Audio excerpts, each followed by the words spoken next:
Chapter 1. The Grey Watcher.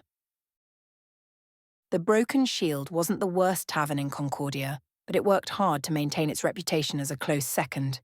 Its weathered sign hung by a single chain, creaking in the evening breeze as if threatening to surrender to gravity after decades of faithful service, much like most of its patrons.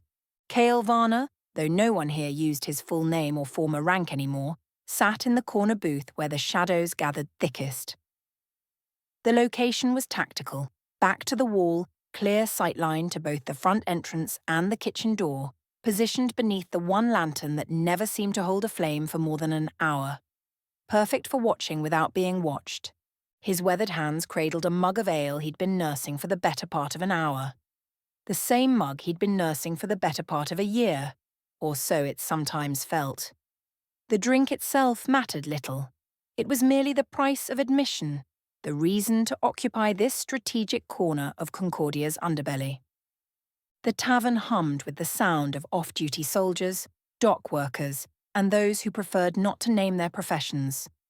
A year ago, the Broken Shield had been just another watering hole where working men and women came to forget the day. Now, with Draven's forces occupying the city, it had become something else entirely.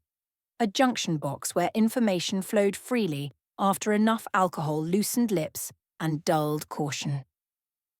Mira, the tavern's senior barmaid, caught his eye as she deftly navigated the crowded floor. A slight nod passed between them, nearly imperceptible unless you were looking for it. And no one ever looked at Cael. Not really. They saw an aging veteran, perhaps, another forgotten soldier with more memories than prospects. The grey in his hair and the lines around his eyes suggested his fighting days were long behind him. They were wrong. Mira arrived at his table, wiping her hands on her apron. "Another?" she asked, loud enough for nearby patrons to hear. "Not yet," Cael replied, his voice a low rumble that revealed nothing of the commander he once was. She leaned closer, pretending to clean the table's surface. "3 Black Dawn officers in the back room," she murmured, her lips barely moving. "Been asking about shipments through the East Gate. Mentioned something about special cargo coming tomorrow night." Cael's expression remained impassive, but his steel-grey eyes sharpened with interest. East Gate. Tomorrow night. Special cargo. 3 data points that would join dozens of others in the mental map he was constantly updating. "The one with the captain's bars," Mira continued, still scrubbing at an imaginary stain. "Been getting handsy with Liera when she serves. Girls scared to report it." That information registered differently. A slight tightening around Cael's mouth, a barely perceptible shift in his posture. Tactical assessment transitioned seamlessly into protective calculation. "Tell Liera to keep her distance," Cael said quietly. "I'll handle it." Mira gave a slight nod, then straightened up. "Let me know if you change your mind about that drink," she said at normal volume, moving on to the next table. Cael settled back, his gaze drifting across the tavern's crowded interior. To any observer, he was just another patron lost in thoughts at the bottom of a mug. But his eyes catalogued everything. The patterns of movement, the groupings of soldiers, the topics of conversation that drifted through the smoky air. The front door swung open, letting in a gust of cool evening air, along with a group of Black Dawn soldiers, still in uniform despite being off-duty. A deliberate intimidation tactic Cael had noted becoming more common in recent months. The noise level in the tavern dropped momentarily before resuming at a slightly lower volume. Among them was the captain Mira had mentioned, his insignia catching the dim light as he surveyed the room like a man accustomed to owning everything he saw. His gaze passed over Cael without pausing. Just another shadow in a dark corner, not worth a second glance. Liera, a slim woman barely into her 20s, had been assigned their table. Each time she approached with fresh drinks, her shoulders tensed visibly. The captain's eyes followed her movements with the lazy confidence of a predator who'd never been challenged. Cael watched the pattern repeat. Liera would deliver drinks. The captain's hand would find her waist or lower, lingering too long, Her smile remained fixed in place, professional and empty. When the captain's hand slipped lower than before, Cael caught the flash of genuine fear in Liera's eyes. He didn't rise, didn't call attention to himself. Instead, he lifted his near-empty mug and caught Mira's attention with the slightest gesture. As he'd hoped, she understood immediately. A minute later, Cael approached the captain's table, a tray of fresh drinks in hand. His posture was slightly stooped, his movements those of a man who posed no threat to anyone. "Compliments of the house," he said with an ingratiating smile, setting down the drinks, "for our fine officers." The captain looked up, momentarily surprised, then grinned broadly at his companions. "See, boys? The locals are finally learning proper respect." Cael bobbed his head in a show of deference. "Hard times these days. We appreciate those keeping order." The words tasted like ash, but his face showed nothing but aged obsequiousness. "Smart man," the captain said, already reaching for the fresh drink. "What's your name, old-timer?" "Most just call me Grey," Cael answered. The name simple enough to remember, but common enough to forget. "Used to serve myself, back in the border wars. Nothing important, just supply lines." The calculated humility worked perfectly. The captain's interest faded immediately. No glory to be found in associating with a former logistics grunt. "Well, Grey," he said, raising his glass, "to proper respect." Cael smiled and backed away, having accomplished what he needed. Liera was now free to attend other tables. The captain's focus shifted to boasting to his men about how even the locals were coming around to Draven's way of thinking. He returned to his corner, resuming his observation. The tavern owner caught his eye from behind the bar and gave a subtle nod of thanks. 3 glasses of premium spirits was a small price to pay for avoiding trouble. Hours passed. The tavern began to empty as even the most dedicated drinkers headed home. The captain and his men, thoroughly intoxicated, were among the last to leave, stumbling out into the night with loud boasts about continuing their revelry elsewhere. Cael waited exactly 17 minutes after their departure before settling his bill and slipping out into the night. The timing was deliberate, long enough not to appear connected to their exit, short enough to still know which direction they had taken. Outside, Concordia's night air carried the metallic tang of approaching rain. The streets were largely empty, pools of lantern light creating islands in the darkness. He moved with quiet purpose, keeping to the shadows, his steps silent from decades of training. The distant sound of drunken laughter guided him towards the Dragon's Den, the only other tavern in the district still serving at this hour. But the captain had separated from his group, a stumbling figure now turning down a narrow alley that would shave minutes off his walk back to the barracks. Alone, intoxicated, unaware. Cael's pace quickened slightly, his footsteps still eerily silent as he followed. The weight of the hunting knife at his hip was reassuring, but it was the blackjack in his boot he reached for now, slipping it free with practiced ease. The alley was perfect, narrow, poorly lit, with several recessed doorways providing deeper shadows. The captain was halfway down its length, humming tunelessly to himself, when Cael closed the distance. He didn't call out, didn't issue challenges or threats, didn't give any warning at all. The blackjack came down with surgical precision, just enough force in exactly the right spot at the base of the skull. The captain dropped like his strings had been cut, unconscious before he hit the ground. Cael worked quickly, methodically. He dragged the unconscious man into one of the recessed doorways, then methodically emptied his pockets of anything valuable. Not for himself, but to ensure this would look like a simple robbery. The captain's insignia pins joined the coins and pocket watch, all of which would find their way into the hands of those who needed them most. He considered the unconscious form for a moment, then delivered 2 more precisely calculated blows, one to the jaw, one to the ribs. Enough to hurt, enough to humiliate, but nothing that wouldn't heal. A message, delivered without words. Some lines shouldn't be crossed. Cael stood surveying his work with clinical detachment.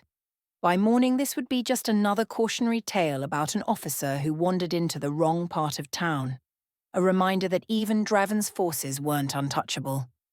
He slipped the blackjack back into his boot and melted into the shadows, leaving no trace of his presence. Tomorrow, he would return to the broken shield. He would sit in the same corner, nursing the same drink, gathering more pieces of the puzzle that was Draven's occupation of Concordia. He would listen, as rumours spread about another Black Dawn officer found robbed and beaten in an alley. And perhaps, in some small way, the people of Concordia would sleep a little easier, knowing that someone was still watching from the shadows, someone who remembered what the city used to be before Draven came. The rain began to fall, washing away footprints and other evidence. By morning, it would cleanse other things as well. Dawn broke over Concordia like a reluctant apology, pale light filtering through low clouds that had spent the night weeping onto cobblestone streets. Cael had been awake for hours already, seated at a small table in his modest rented room above a cooperage in the artisans' quarter.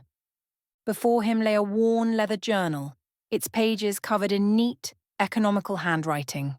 No names appeared in these notes, only symbols and shorthand that would be meaningless to anyone but him. A lifetime of military communications had taught him the value of inscription without incrimination.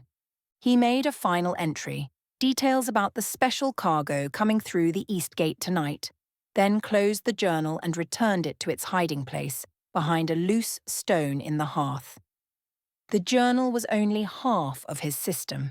The truly sensitive information existed solely in his memory, too dangerous to commit to paper. A soft knock at his door drew his attention. 3 taps, pause, 2 taps, the pattern known only to members of his network. "Enter," he called, his hand casually dropping to rest near the hunting knife at his hip. The door opened to reveal Taven, a wiry boy of perhaps 13 who served as a runner for several merchants in the market district. His clothes were threadbare but clean, his eyes too old for his face, like many children who had grown up during Draven's occupation. "Morning, Grey," the boy said, slipping inside and closing the door behind him. "Got your bread?" He handed over a small parcel wrapped in cloth, bread on the outside, information folded within. "Thank you, Taven," Cael replied, placing a coin in the boy's palm and closing his fingers over it. "Any trouble in the market?" "Extra patrols by the North Fountain," Taven reported, tucking the coin into a hidden pocket, "checking everyone's papers and—" He hesitated, glancing toward the window. "Go on," Cael encouraged gently. "They found Captain Merrick this morning. The one from last night." Taven's voice dropped to a whisper despite the privacy of the room. "He's telling everyone it was 6 men who jumped him. Big men with clubs." A ghost of a smile touched Cael's lips. 6, was it? Taven's eyes widened slightly as understanding dawned. "Was it really?" he began, then caught himself. "Never mind. Don't want to know." "Smart lad," Cael nodded approvingly. "What else?" "They're searching for something, or someone. More checkpoints than usual, and they're actually looking at people, not just papers." Cael's eyes narrowed fractionally. "Since when?" "Started yesterday afternoon. Overheard 2 of them talking about high-value assets, whatever that means." The information from the broken shield connected with this new piece. Special cargo, increased security. Something important was happening, and Draven's forces were being unusually careful about it. "Good work," Cael said, unwrapping the bread to reveal a folded slip of paper within. "Any messages from your other deliveries?" Taven shook his head. "Not today, though Madame Soleil asked if you'd visit the Velvet Thorn tonight. Said it was important." Madame Soleil ran the Velvet Thorn, one of the more respectable establishments in Concordia's pleasure district. If she was requesting a meeting directly, something significant had happened. "Tell her I'll be there after sunset," Cael replied, breaking off a piece of bread and offering it to the boy, who accepted it gratefully. After Taven departed, Cael unfolded the paper hidden in the bread. It contained a simple drawing, a map of guard rotations for the East Gate, updated to reflect the new security measures. One of his sources in the City Watch was still reliable then. He studied the pattern, committing it to memory before burning the paper in the small brazier he kept for this purpose. The ash would later be scattered across 3 different locations, another security measure that had become second nature. Cael spent the remainder of the morning reviewing his mental catalogue of Draven's operations in Concordia. After a year of patient observation, he had assembled a comprehensive understanding of the occupation's structure, which officers were cruel, which were corrupt, which might be turned if necessary. He knew which supply lines were vulnerable, which patrols were lax, which administrative offices handled sensitive information. What he lacked was context. He knew Draven had taken Concordia for its strategic location and portal infrastructure, but the occupation's true purpose remained elusive. What was Draven building toward? What was the endgame? Perhaps tonight's special cargo would provide another piece of that puzzle.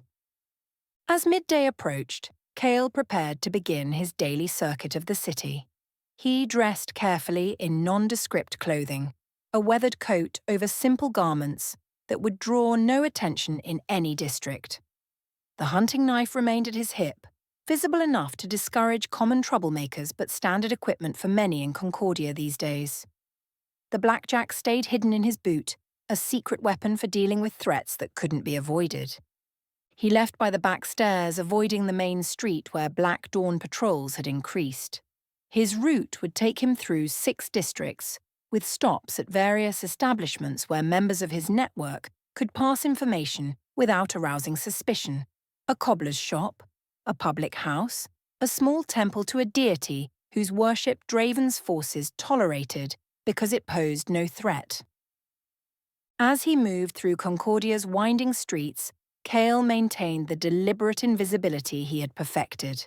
Not hurrying, not lingering, his posture suggesting a man with modest business, but no particular importance.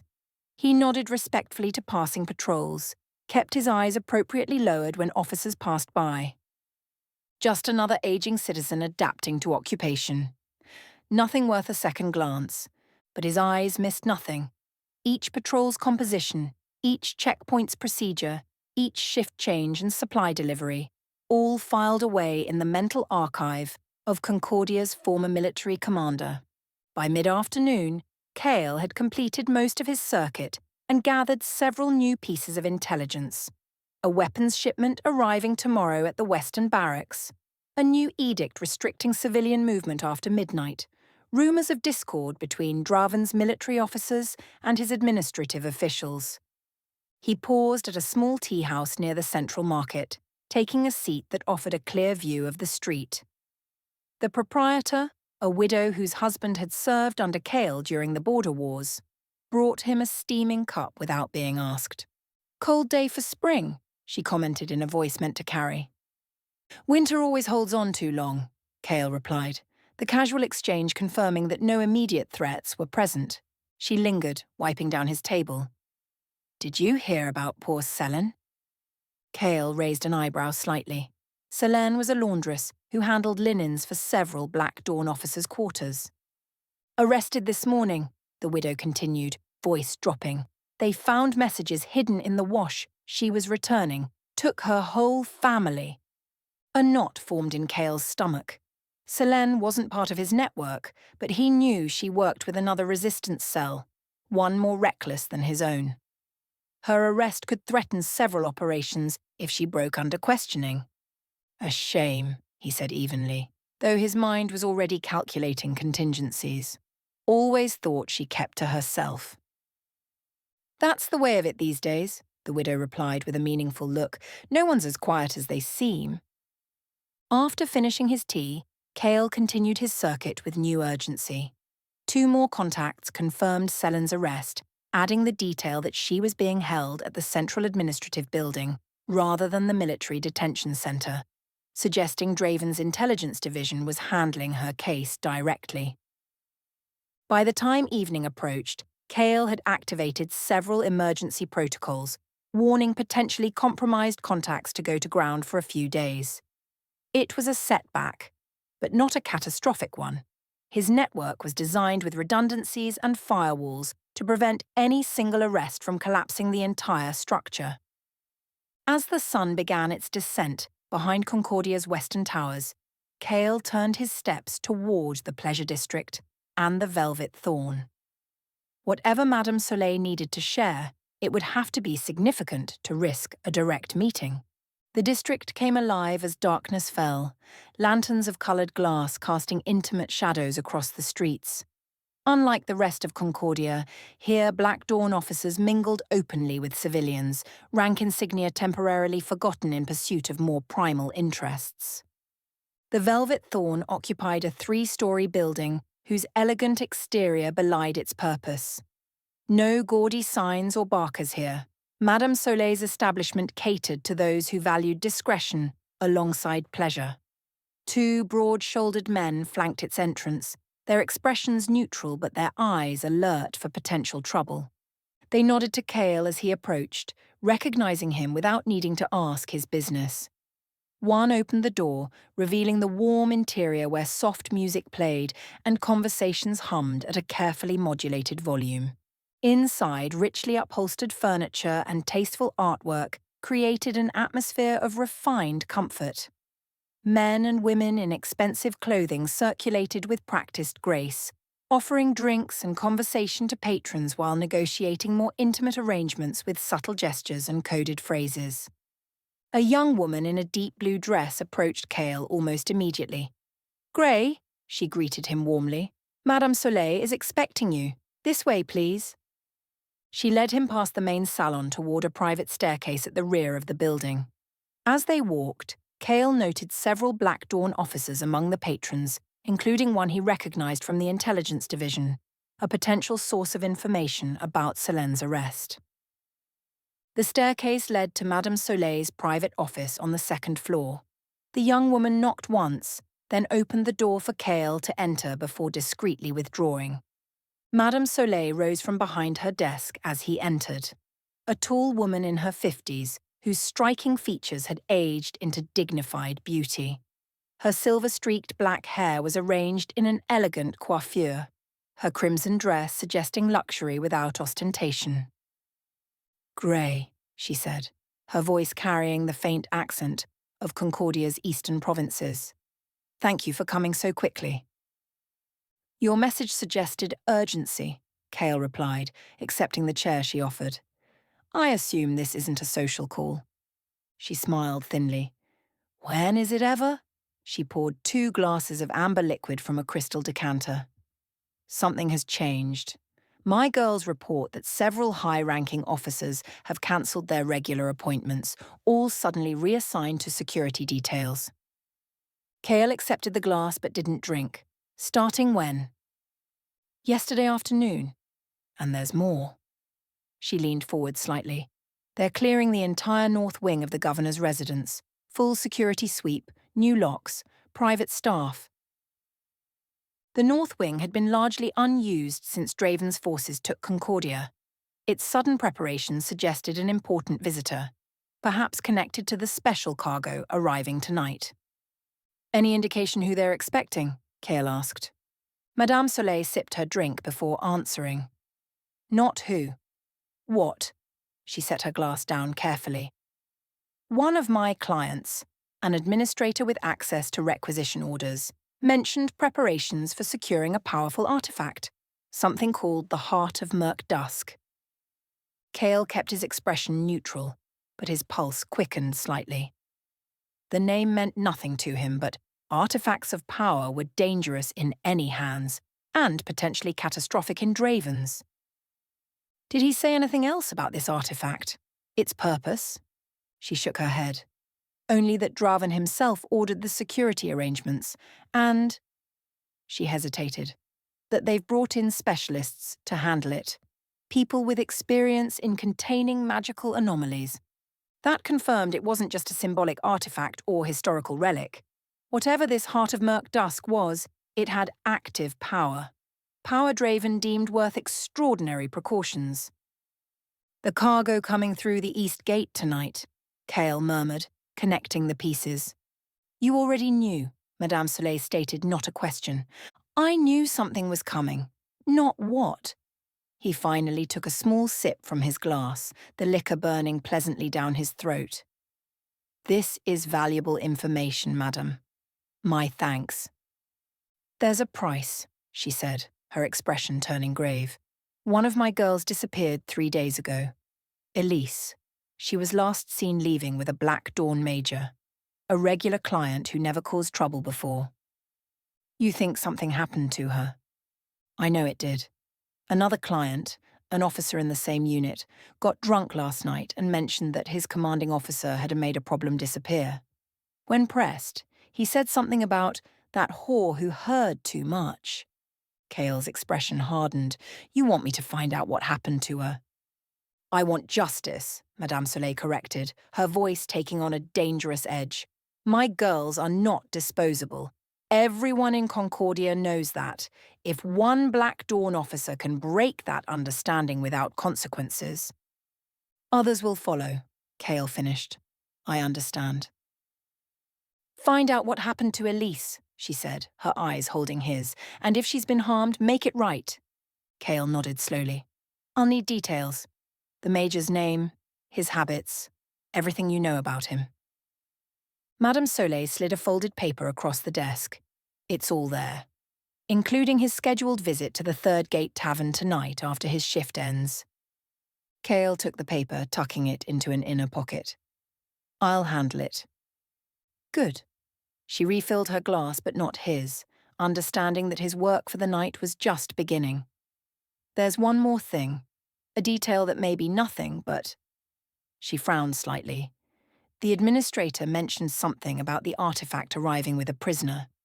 Someone important enough that Draven has ordered special accommodations in the cells beneath the governor's residence. Cael filed this information away, another piece of a puzzle still taking shape. If your administrator friend mentions anything more about either the artifact or this prisoner, I'd be grateful to know. Of course, she raised her glass slightly. To mutual benefit. To Concordia, Cael replied quietly, finishing his drink and rising. The night ahead would be busy. The East Gate to observe, a major to question, and perhaps the most significant development in Draven's occupation yet unfolding before him. As he left the Velvet Thorn by a private exit that opened onto a narrow alley, Cael felt a familiar tension settling into his muscles, the heightened awareness that preceded action. After a year of watching and waiting, of gathering information and building his network, events were accelerating.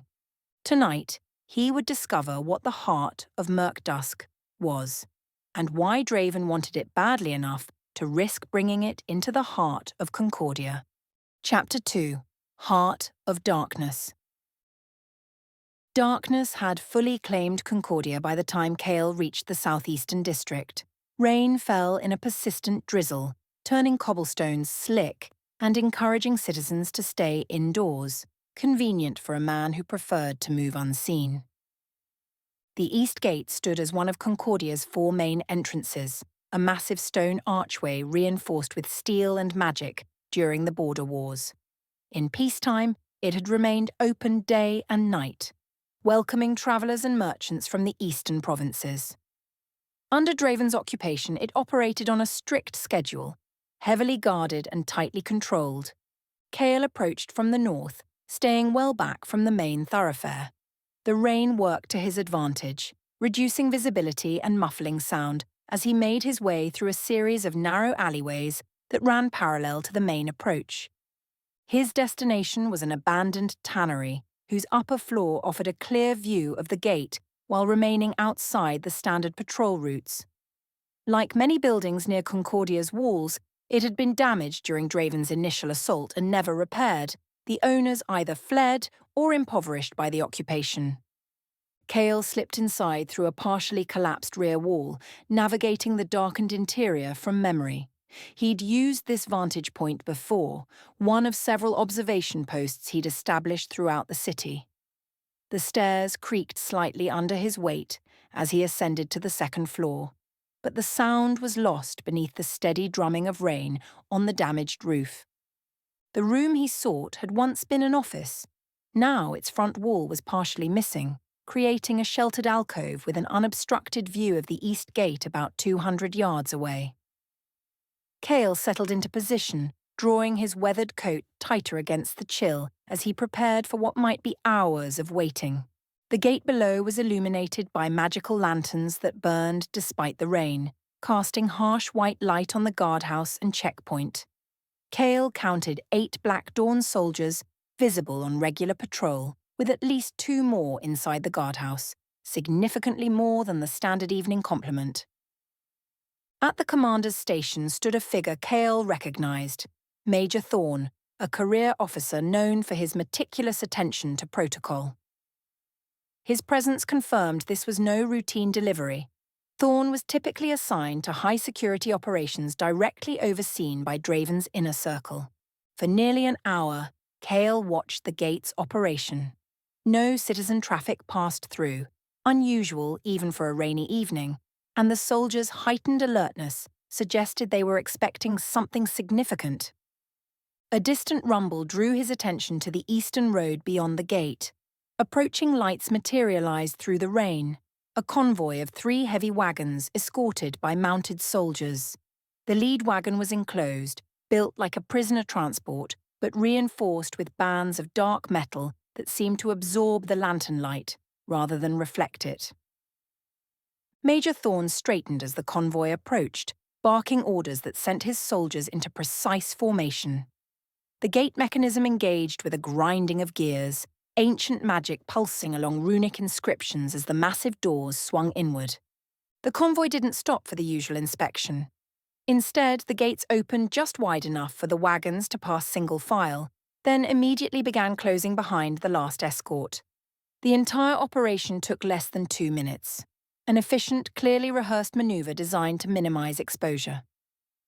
As the lead wagon passed beneath the archway, Cael noticed a subtle distortion in the air around it, a rippling effect similar to heat haze but more pronounced, as if reality itself objected to whatever the wagon contained. The guards on either side maintained a precise distance, their postures rigid with either discipline or apprehension. The second wagon was larger, its cargo covered by heavy tarpaulins, secured with chains rather than ropes. Whatever lay beneath created an irregular profile, too angular to be typical supplies. The guards flanking this wagon kept one hand on their weapons at all times, their attention focused outward rather than on the cargo itself, protecting it from external threats rather than containing it. The final wagon was standard military design, likely carrying additional guards or equipment. It passed through without incident, the gates grinding shut behind it as the convoy proceeded toward the center of the city. Cael remained motionless, watching as Major Thorn conferred briefly with his subordinates before mounting a horse and following the convoy. Only when the last of the escort had disappeared from view did he allow himself to move, muscles stiff from the prolonged stillness and the damp chill. He had seen enough to confirm Madame Soleil's information. Whatever the Heart of Mirkdusk was, it had arrived in Concordia, likely in that first wagon with its reality-distorting presence. And if the second wagon contained equipment for containing magical anomalies, the artifact's power was significant enough to warrant elaborate precautions. Most concerning was the absence of any visible prisoner transfer. If there was indeed a captive accompanying the artifact, they had either been concealed within one of the wagons or brought through separately, perhaps under cover of the distraction the convoy provided. Cael made his way back through the abandoned tannery and out into the rain-slicked streets. The convoy's destination would be the governor's residence, formerly the seat of Concordia's elected council, now Draven's base of operations. Direct observation there would be nearly impossible given the security perimeter, but there were other ways to gather information. The rain was easing as Cael cut through the market district, taking a circuitous route to avoid the main thoroughfares where the convoy would be passing.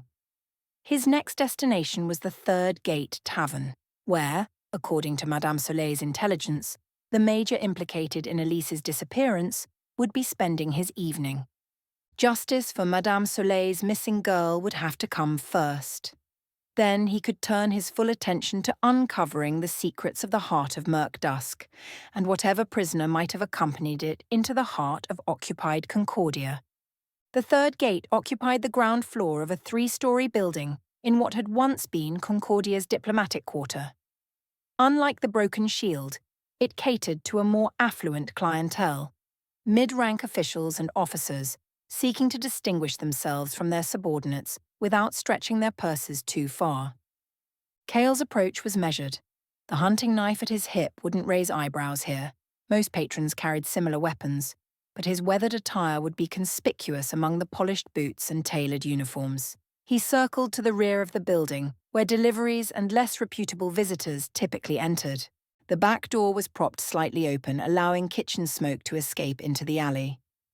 Cael paused beside it, listening to the rhythm of movement inside as he assessed the risk. After a moment, he reached into his pocket and extracted a small pouch of coins, the universal passkey to places where he didn't belong. A young kitchen worker emerged moments later, carrying a bin of scraps for the nearby pig farmer. Cael stepped forward, keeping his posture non-threatening. "Evening," he said softly, holding out the pouch with a deliberate clink of metal. "Looking for a friend inside. Rather not use the front door." The youth, no more than 16, glanced at the pouch, then back at Cael's face. "Black Dawn doesn't like strangers coming through the back," he said, but made no move to call for help.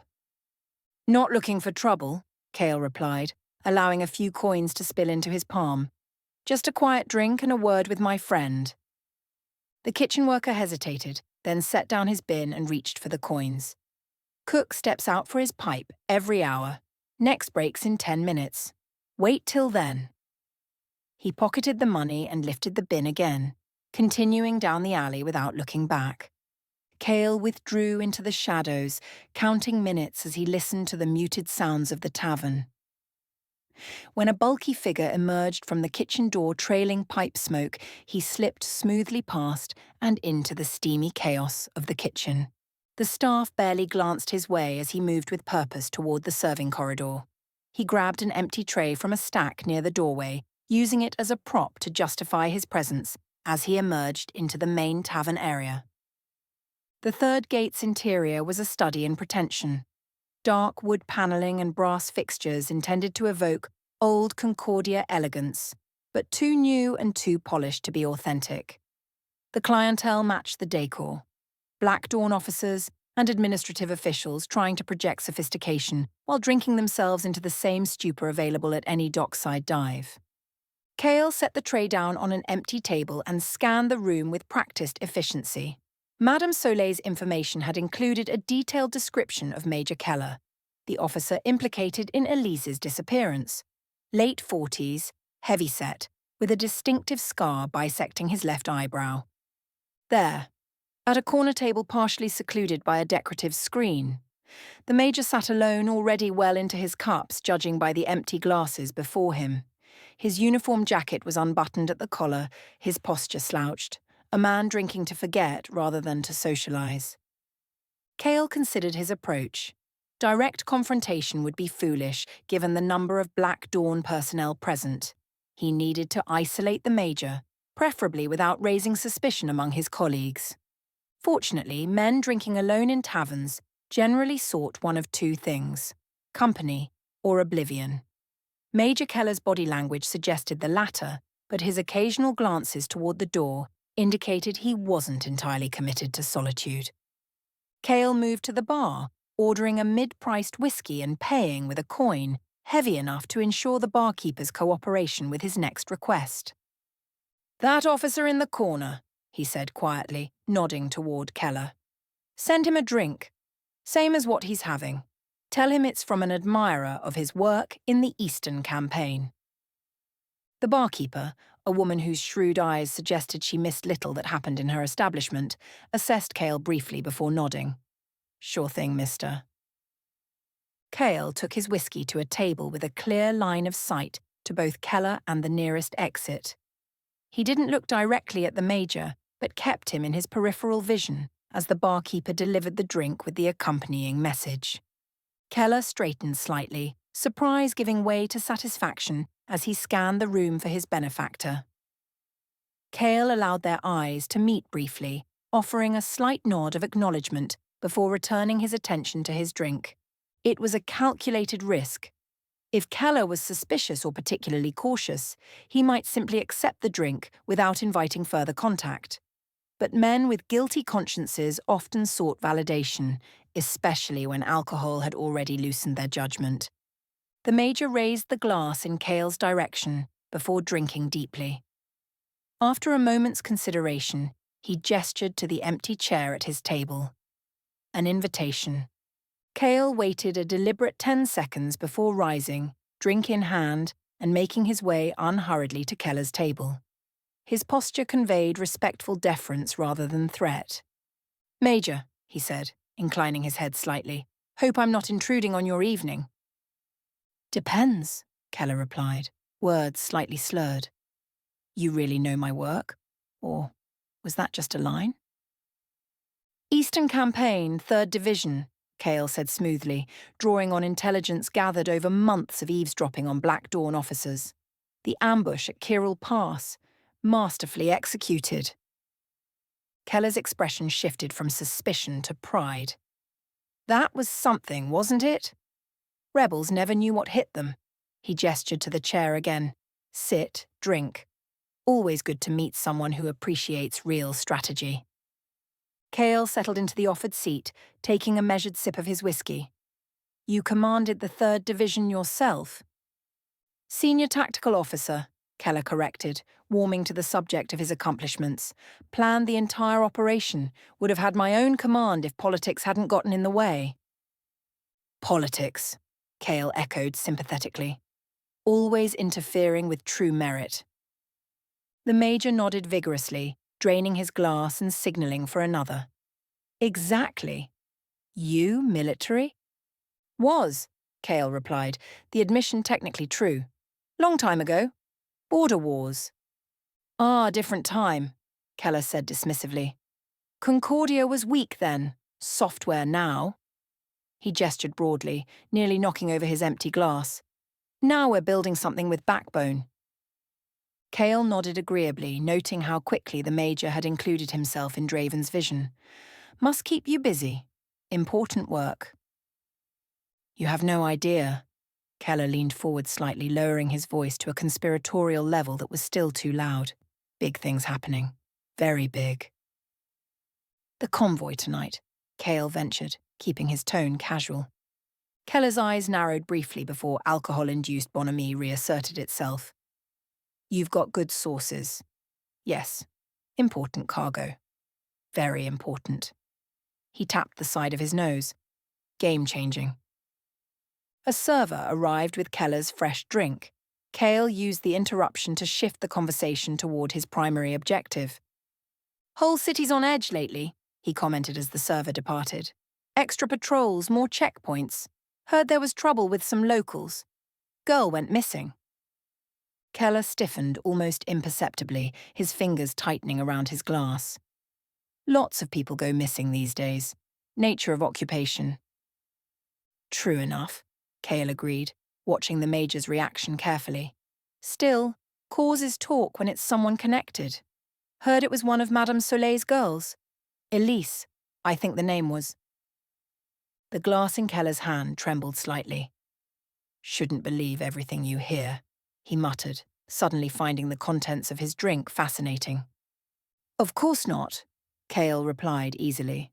"Though Madame Soleil's establishment usually keeps its people safe. Protected. Makes you wonder what happened."